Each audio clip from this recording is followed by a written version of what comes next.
Assalamualaikum warahmatullahi wabarakatuh.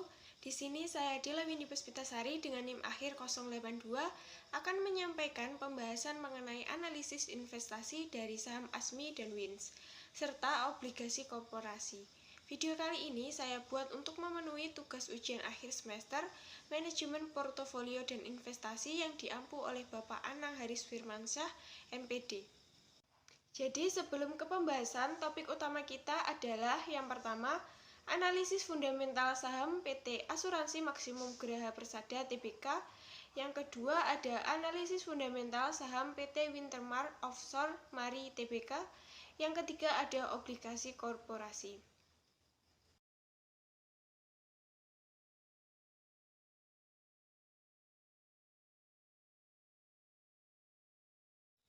Profil perusahaan PT Asuransi Maksimum Geraha Persada Tbk bergerak dalam bisnis asuransi umum dan reasuransi di Indonesia.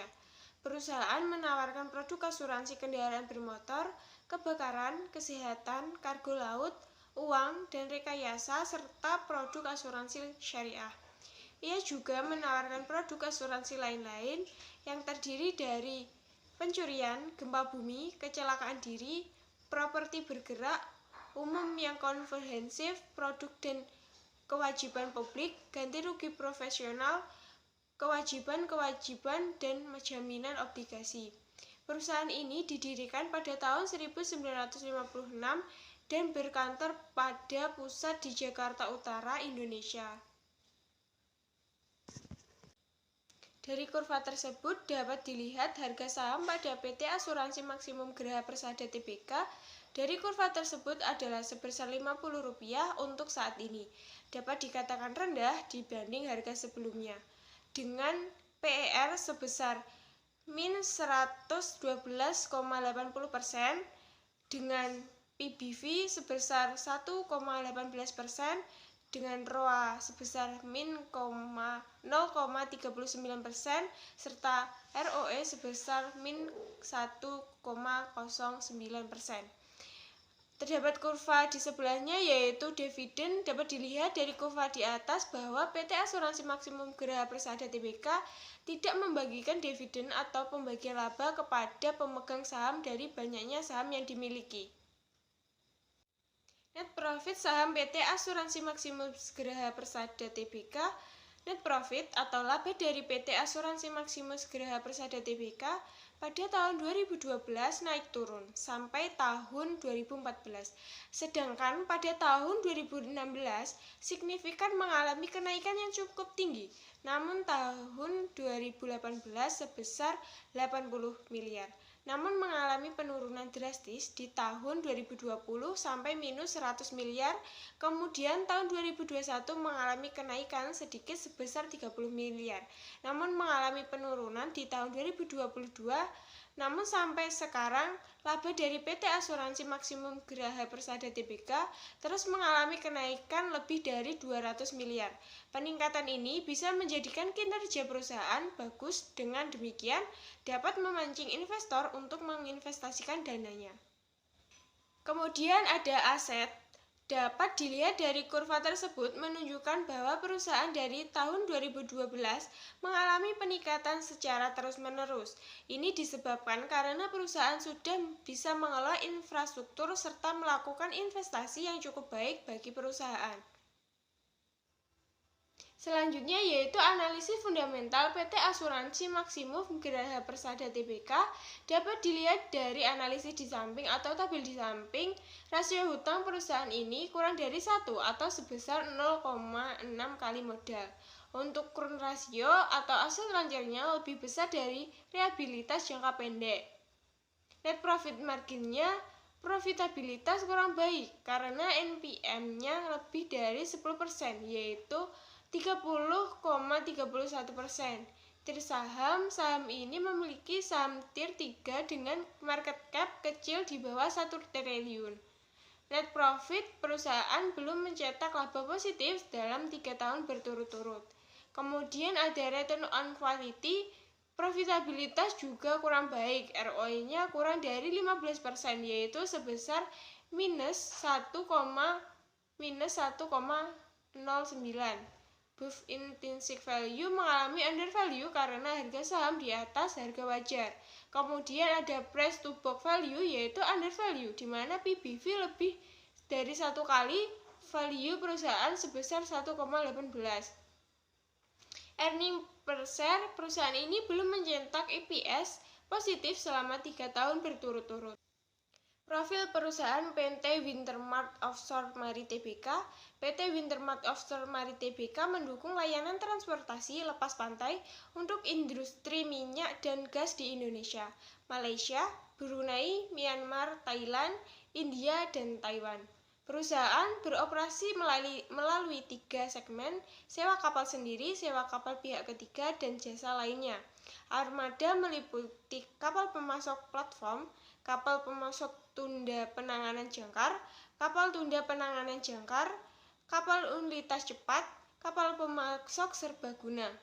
Perusahaan juga menawarkan pemindahan rig dan penanganan jangkar, penggantian kru dan pemasok ring, pemadam kebakaran dan penyelamatan darurat, penyelam udara, dan dukungan kendaraan yang dioperasikan dari jarak jauh, dukungan instalasi ladang angin lepas pantai, dukungan pemasangan kabel, dan layanan penarikan pelabuhan.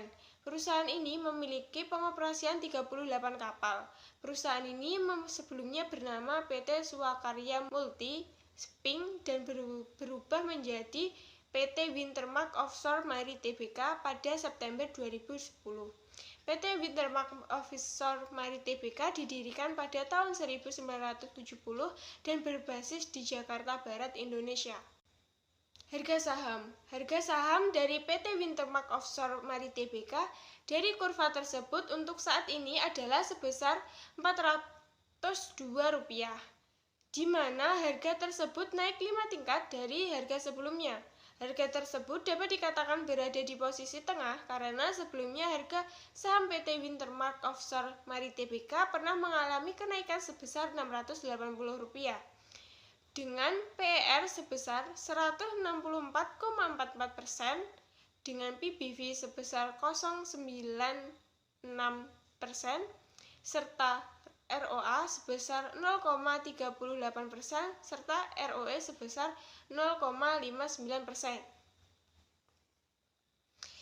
Selanjutnya ada dividen. Dapat dilihat dari kurva di atas bahwa PT Wintermark Offshore Marine Tbk sejak tahun 2019 sampai 2023 tidak membagikan dividen atau pembagian laba kepada pemegang saham dari banyaknya saham yang telah dimiliki. Kemudian ada net profit. Net profit atau laba dari PT Wintermark Offshore Marine Tbk yang dimulai pada tahun 2009 terus mengalami peningkatan sampai 2013. Namun, di tahun berikutnya sampai tahun 2017 mengalami penurunan yang sangat drastis. Kemudian di tahun berikutnya yaitu awal tahun 2018 mengalami peningkatan sampai saat ini. Peningkatan ini bisa menjadikan kinerja perusahaan bagus dan dengan demikian dapat memancing investor untuk menginvestasikan dananya. Wintermark Offshore Marine Tbk yang dimulai pada tahun 2009 terus mengalami peningkatan sampai 2013. Namun, di tahun berikutnya sampai tahun 2017 mengalami penurunan yang sangat drastis. Kemudian di tahun berikutnya yaitu awal tahun 2018 mengalami peningkatan sampai saat ini. Peningkatan ini bisa menjadikan kinerja perusahaan bagus dan dengan demikian dapat memancing investor untuk menginvestasikan dananya. Kemudian ada aset. Dapat dilihat dari kurva tersebut, aset perusahaan dari tahun 2009 cenderung mengalami peningkatan sebesar 500 juta. Namun di tahun berikutnya mengalami penurunan yang sangat signifikan karena perusahaan belum melakukan investasi yang cukup baik untuk infrastruktur. Materi selanjutnya yaitu analisis fundamental PT Wintermark Offshore Marine Tbk. Dapat dilihat dari analisis di samping atau tabel di samping, rasio hutang perusahaan ini kurang dari 1 atau sebesar 0,6 kali modal. Untuk net profitnya mencetak laba positif 3 tahun berturut-turut. Untuk current ratio atau aset lancarnya lebih besar daripada liabilitas jangka pendek. Sedangkan price to book value yaitu undervalue, di mana PBV lebih rendah dari valuasi perusahaan, di mana sebesar 0,90%. Tir saham ini memiliki tir saham sebesar 3 dengan market cap kecil di bawah 1 triliun.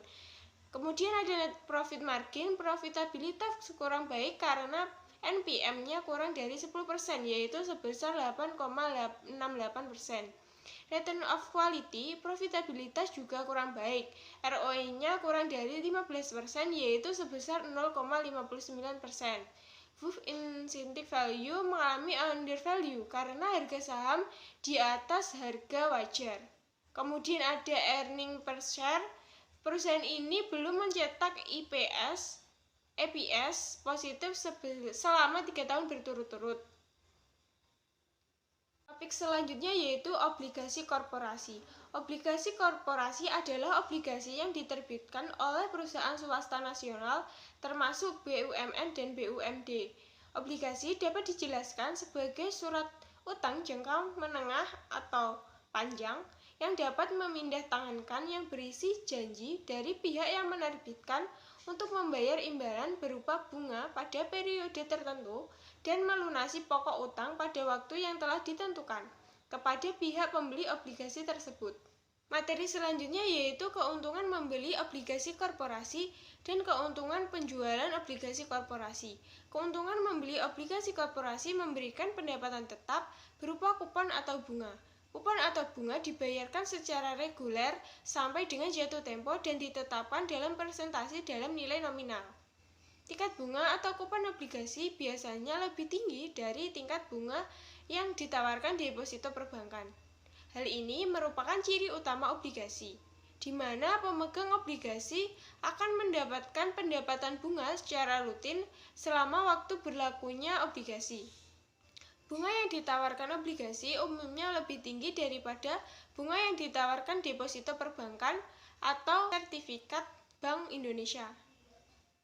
Selanjutnya, keuntungan atas penjualan obligasi atau capital gain. Di samping penghasilan berupa kupon, pemegang obligasi dapat memperjualbelikan obligasi yang dimilikinya. Jika ia menjual lebih tinggi dibandingkan dengan harga belinya, maka tentu saja pemegang obligasi tersebut mendapatkan selisih yang disebut dengan capital gain. Capital gain juga diperoleh jika investor membeli obligasi dengan diskon dengan nilai yang lebih rendah dari nilai nominalnya dan kemudian pada waktu jatuh tempo memperoleh pembayaran sesuai dengan harga nominal. Materi selanjutnya yaitu risiko membeli obligasi korporasi. Risiko perusahaan tidak mampu membayar kupon obligasi maupun risiko perusahaan tidak mampu mengembalikan pokok obligasi. Ketidakmampuan perusahaan dalam membayar kewajiban dikenal dengan istilah default. Walaupun jarang terjadi, namun dapat saja suatu ketika penerbit obligasi tidak mampu membayar baik bunga maupun pokok obligasi. Materi selanjutnya yaitu risiko tingkat suku bunga. Pergerakan harga obligasi sangat ditentukan pergerakan tingkat suku bunganya. Pergerakan harga obligasi berbanding terbalik dengan tingkat suku bunga. Artinya, jika suku bunga naik, maka harga obligasi akan turun. Sebaliknya, jika suku bunga turun, maka harga obligasi akan naik. Investor obligasi harus jeli memperkirakan tingkat suku bunga sedemikian rupa, sehingga dapat memperkirakan apakah terus memegang suatu obligasi, membeli obligasi baru, atau menjual obligasi yang dimiliki saat ini. Baik, cukup sekian pembahasan analisis investasi dari saya. Terima kasih sudah menonton awal sampai akhir. Wassalamualaikum warahmatullahi wabarakatuh.